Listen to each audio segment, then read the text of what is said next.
سے پہلے اللہ تبارک و تعالیٰ کا شکر ادا کرتا ہوں اس نے ہمیں معافی کو پرست پیدا کیا. خدا کا شکر ہے اس نے ہمیں لوگ پرست ہونے کے ناطے اس نبی کی موتی ہونے کا شرف عطا کیا جس کو موتی ہونا انبیاء اپنے لیے باعث شرف اور فضیلت سمجھتے ہیں. خدا کا شکر ہے کہ اس نبی کے موتی ہونے کی حیثیت سے اس نبی کی اطاعت کی محبت و محبت کا خطاب فرمایا. اللہ تبارک و تعالیٰ نے ہر مخلوق کی تخلیق کے بعد ان کی زندگی گزارنے کے اسباب فراہم کیے اور اللہ نے اپنی مخلوقات میں سے صرف جنات اور انسانوں کو مکلف بنایا ہے کہ جن کے لیے جزا ہے اور سزا ہے، حساب ہے، کتاب ہے، وہ اللہ نے یا انسانوں کے لیے ہے یا جنات کے لیے ہے. حیوانات ہوں یا ملائکہ ہوں وہ مکلف نہیں ہوتی، اس لیے کہ ملائکہ کے اندر گناہ کرنے کی صلاحیت ہی نہیں ہوتی، وہ معصوم ہوتے ہیں. اور جو حیوانات ہیں چونکہ ان کے اندر عقل ہی نہیں ہوتی کہ جس کے ذریعے وہ اچھائی اور برائی میں تمیز کر سکے. اور اللہ تبارک و تعالیٰ نے جو مخلوقات تخلیق فرمائی ہے، اللہ تبارک و تعالیٰ نے ان کی ظاہری خلقت میں، ظاہری صورت میں بھی اپنی قدرت کا اظہار کیا ہے. حضرت امام جعفر صادق علیہ السلام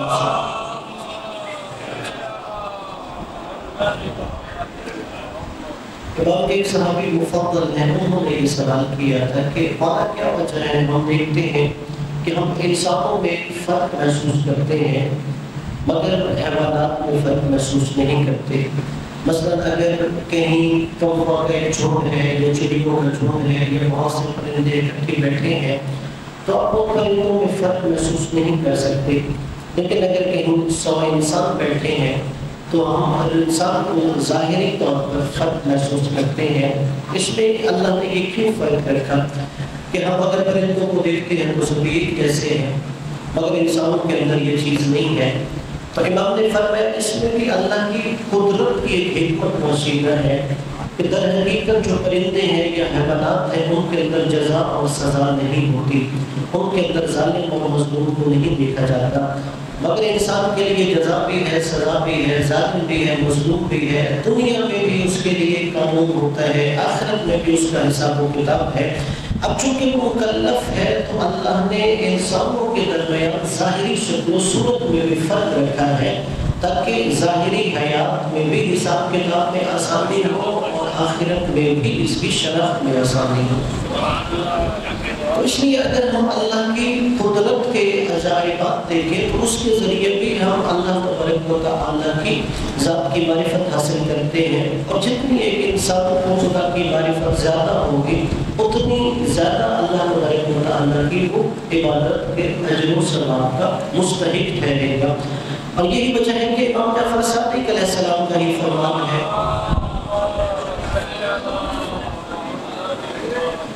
کہ امام نے فرمایا ایک وہ بندہ ہے کہ جو عبادت گزار ہے، یعنی اسے اللہ کی معرفت نہیں ہے لیکن عبادت کرتا ہے، اس نے مسلح عبادت بھی شایا ہے، ایک رات میں ہزار رکعت نماز بھی پڑھتا ہے. اور دوسری طرف امام علیہ السلام نے فرمایا وہ بندہ ہے جسے علم بھی حاصل ہے اور علم حاصل کرنے کے بعد وہ اللہ کی بارگاہ میں عبادت کے لیے ہوتا ہے. یعنی ایک وہ ہے جو معرفت حاصل کرتا ہے علم کی بنیاد پر اللہ کی ذات کی، پھر اس کی بارگاہ میں جھکتا ہے. اور ایک وہ بندہ ہے کہ جسے خدا کی معرفت نہیں ہے، یعنی علم نہیں ہے لیکن اس کے اندر عبادت کا جذبہ ہے، وہ ساری رات اللہ کی عبادت کرتا ہے. امام نے کہا دونوں میں فرق ہے عبادت کے اجر و ثواب میں بھی. کہ ایک وہ بندہ جو معرفت کے ساتھ اللہ کی بارگاہ میں جھکتا ہے اگر وہ 2 رکعت نماز پڑھے تو اس عبادت گزار کی 70 رکعت سے افضل ہو جاتی ہے.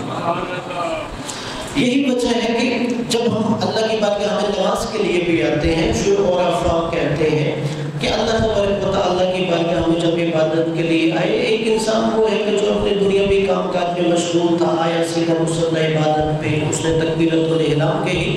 ابھی اس کی سوچ و قطار ان چیزوں سے نہیں ٹوٹا، وہ جو دنیاوی کاموں میں مشغول تھا. نماز پڑھ رہا ہے، اس کا جسم مصلی پہ ہے مگر اس کی سوچ، اس کی فکر ابھی بھی ان کاموں میں مشغول ہے جو وہ پہلے کر رہا تھا.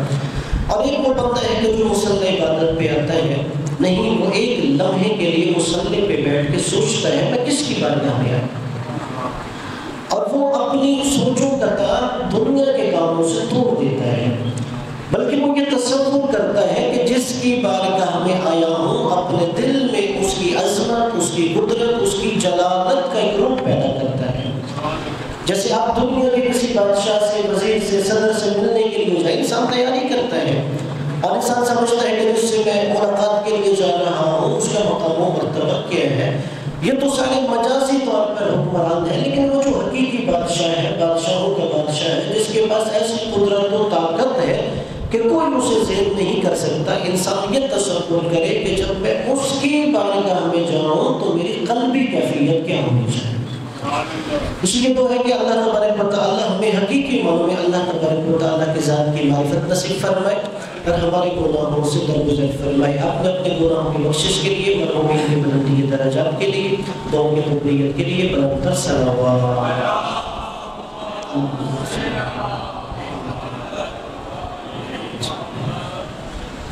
اب اگر میں اس ہفتے کے اسلامی مناسبات کے حوالے سے عرض کروں، چونکہ ماہ ذی الحجہ کا جو تیسرا ہفتہ ہے اس میں کافی اسلامی مناسبات ہیں۔ ایک تو 22 ذی الحجہ کو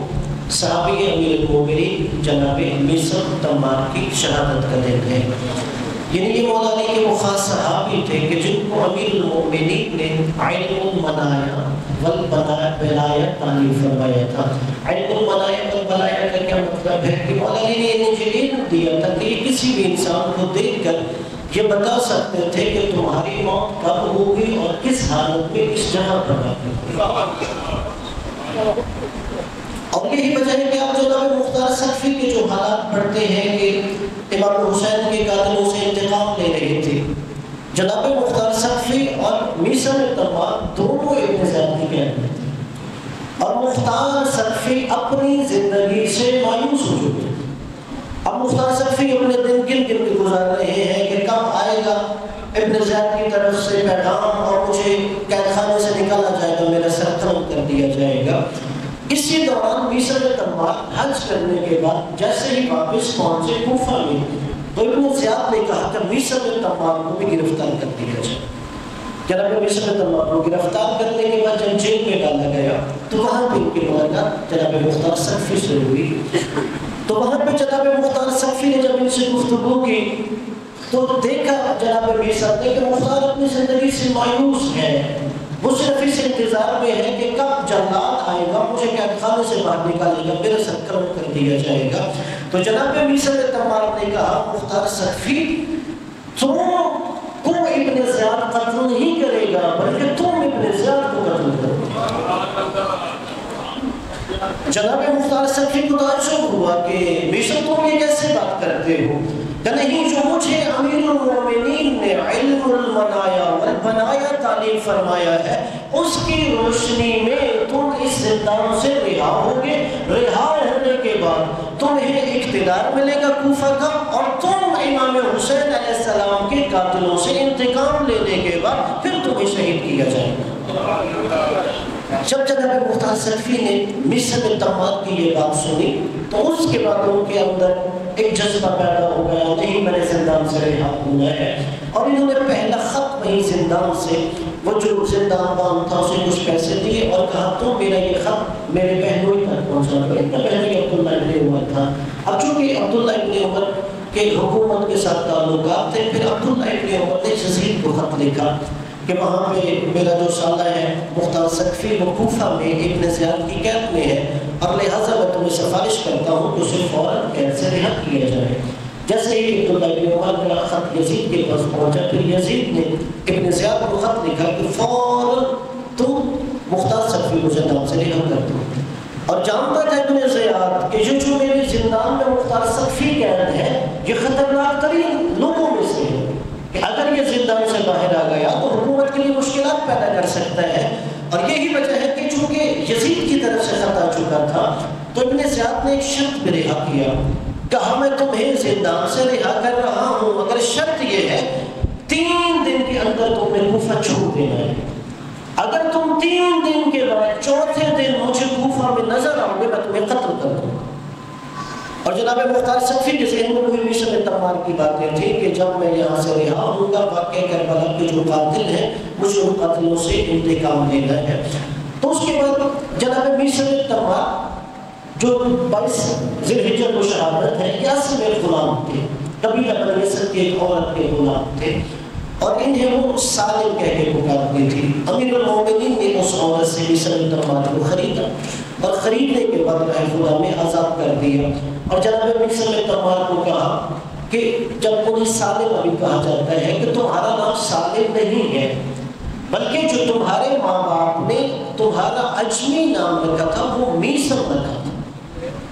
تو جناب میثم کہتے ہیں ہاں اصل میں میرے ماں باپ نے یہی میرا نام رکھا تھا۔ تو امیر المومنین نے کہا آج سے تم نے خود کو سالم نہیں کہلوانا بلکہ میثم کہلوانا ہے۔ اور پھر انہیں میثم تمار اس لیے کہتے ہیں کہ چونکہ یہ کھجوریں بیچتے تھے، عربی میں کھجور کو تمر کہتے ہیں، جو کھجوریں بیچتا ہو اسے تمار کہتے ہیں، اس لیے جناب میثم تمار چونکہ یہ کھجوروں کا کام کیا کرتے تھے۔ اور امیر المومنین علیہ السلام کے اتنے باوفا ساتھی تھے کہ امیر المومنین نے کہا میثم جب ایک دن کوفہ سے گزر رہے تھے، محلہ سیارفہ سے گزرے، تو وہاں پہ امیر المومنین نے کہا میثم یہ جو سامنے تم کھجور کا درخت دیکھ رہے ہو، ایک دن تمہیں اس درخت پر سولی پر لٹکایا جائے۔ تو میثم پوچھتے ہیں کہ امیر المومنین میری جرم کیا ہے، میری خطا کیا ہے کہ مجھے سولی پہ چڑھایا جائے گا درخت پہ؟ امیر المومنین علیہ السلام نے فرمایا تم سے اس بات کا تقاضا کیا جائے گا کہ تم مجھ یعنی علی ابن ابی طالب سے بیزاری کا اعلان کرو۔ تو مولا نے کہا میثم کا تم مجھ سے بیزاری کا اختیار کر سکتے ہو؟ تو جناب میثم نے کہا مولا کائنات سے مولا میں کبھی آپ سے برات بیزاری اختیار نہیں کر سکتا۔ تو کہا اگر تم نہیں اختیار کرو گے مجھ سے بیزاری تو اس طرح پر تمہیں سولی پہ لٹکا دیا جائے گا۔ اور پھر جناب میثم کے ذہن میں مولا علی کی یہ جب بات بیٹھ گئی تو اب روایت کے جملے ہیں جناب میثم تمار ہر روز اس درخت کے پاس جاتے، اسے خود پانی دیتے، 2 رکعت نماز اس کے نیچے پڑھتے، اور اس کے ساتھ جو گھر تھا اسے کہا کرتے تھے کہ عنقریب میثم تمار تمہارا ہمسایہ بننے والا ہے۔ اور وہ کہتا ہے میں سمجھتا شاید میرے پڑوس میں کہیں وہ گھر خریدنا چاہتے ہیں اور یہاں رہائش اختیار کرنا چاہتے ہیں۔ کہا مجھے اس دن سمجھ آئی بات کہ جب انہیں گرفتار کر کے اس درخت کے پاس لایا گیا اور وہاں پہ جناب میثم تمار کو سولی پہ لٹکایا گیا، اور پھر وہ بھی جب سولی پہ لٹکایا گیا جب ابن زیاد کے پاس آئے تو ابن زیاد استہزاء کرتے ہوئے کہتا ہے میثم تمہیں علی نے کیا کیا خبریں دی ہیں؟ جناب میثم کہتے ہیں مجھے میرے مولا نے بہت زیادہ خبریں دی ہے، کہا لیکن ایک میں خبر دیتا ہوں کہ جو مجھے میرے مولا نے میری آخری وقت کے بارے میں کہا تھا کہ میثم تمار تمہیں فلاں محلے میں فلاں کھجور کے درخت میں سولی پہ لٹکایا جائے۔ تو ابن زیاد کہتا ہے کہ نعوذ باللہ میں علی کے اس قول کو غلط ثابت کروں کہ تمہیں میں اس درخت پہ سولی پہ نہیں لٹکاؤں گا، بلکہ کہا ایسے کرو جاؤ اسے کوفہ کے بازاروں میں پہلے لوگوں کے درمیان رسوا کرو، تو اسے ہاتھوں کو باندھ دیا جائے، اس کے پیروں کو باندھ دیا جائے، اسے سارے کوفہ میں پھیلاؤ۔ اور اس حالت میں جب لے کے جایا گیا تو وہاں پہ جناب میثم تمار جس بھی بازار سے گزرتے تھے وہاں پر امیر المومنین اور خاندان اہل بیت کی حقانیت کی گواہی دیتے تھے۔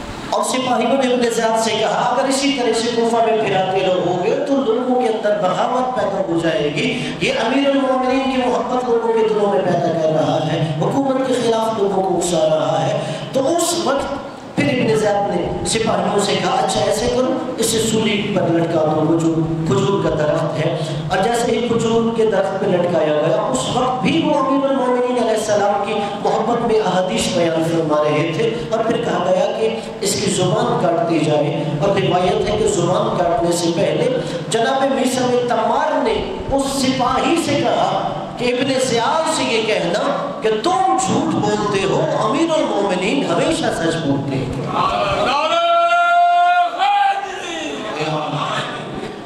اس ہفتے کی جو دوسری اسلامی مناسبت ہے وہ 24 ذی الحجہ کو واقع مباہلہ ہے کہ جس میں عیسائیوں کے ساتھ ایک مناظرہ ہوتا رہا. جب وہ مناظرے میں نہیں مانے تو مباہلہ تک آ گئی، اور اس واقعہ مباہلہ میں در حقیقت اللہ تبارک و تعالیٰ نے قرآن کی روشنی میں مسلمانوں کو بتایا کہ کون سے نبی کے علاوہ صادقین اور سچے لوگ ہیں.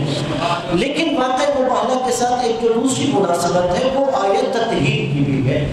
یعنی جب نبی میدان مباہلہ کے لیے نکل رہے تھے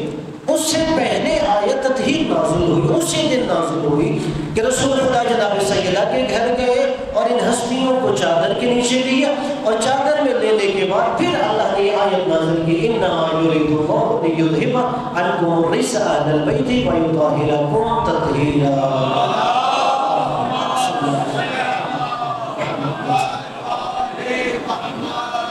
یعنی پہلے نبی نے ان ہستیوں کو چادر کے نیچے لے کر اپنے اہل بیت کو شناخت کروایا، پھر انہی ہستیوں کو میدان مباہلہ میں لے جا کے نبی نے بتایا کہ میرے اہل بیت کون کون سی ہستیاں ہیں.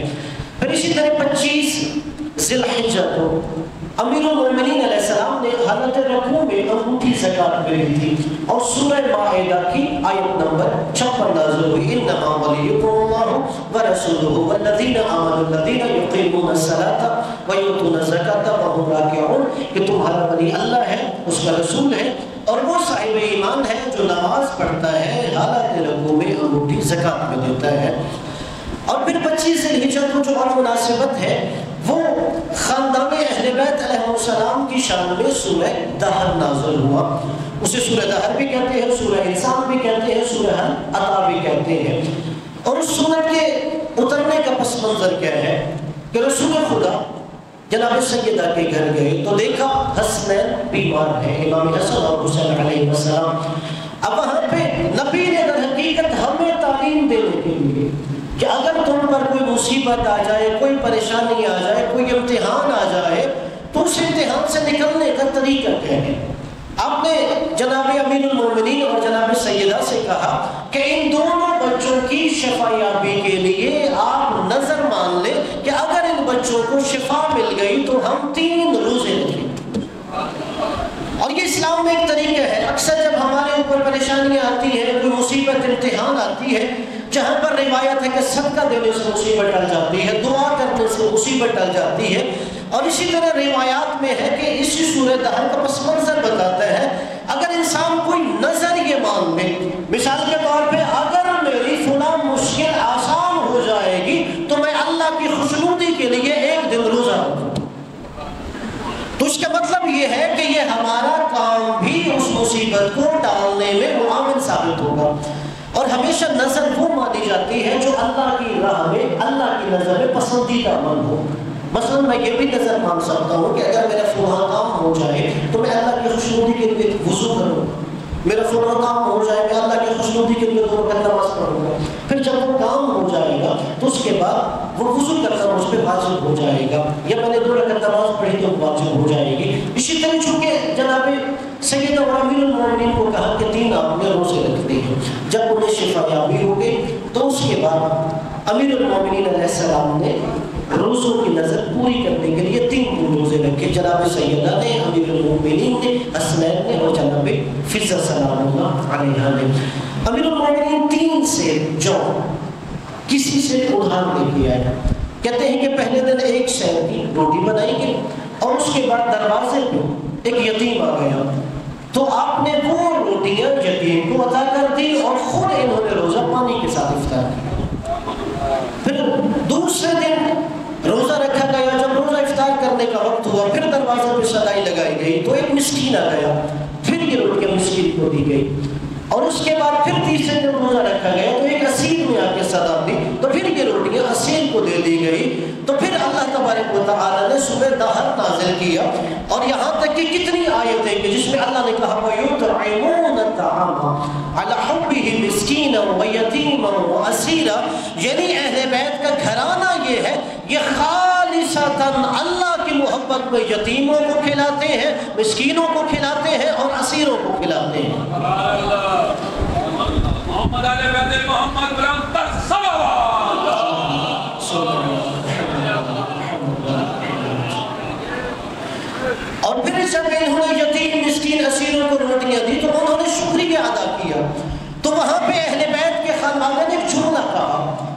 جملہ منو ان اللہ نے آیت کی صورت میں نازل کر دیا کہ وہ کیا کہتے ہیں انما نطعمکم لوجہ اللہ، ہم صرف تمہیں اللہ کی خوشنودی کے لیے کھلاتے ہیں، لا نريد منکم جزاء ولا شکورا، ہمیں نہ تم سے کوئی بدلہ چاہیے اور نہ ہی تم سے شکریہ کے کوئی بھول چاہیے۔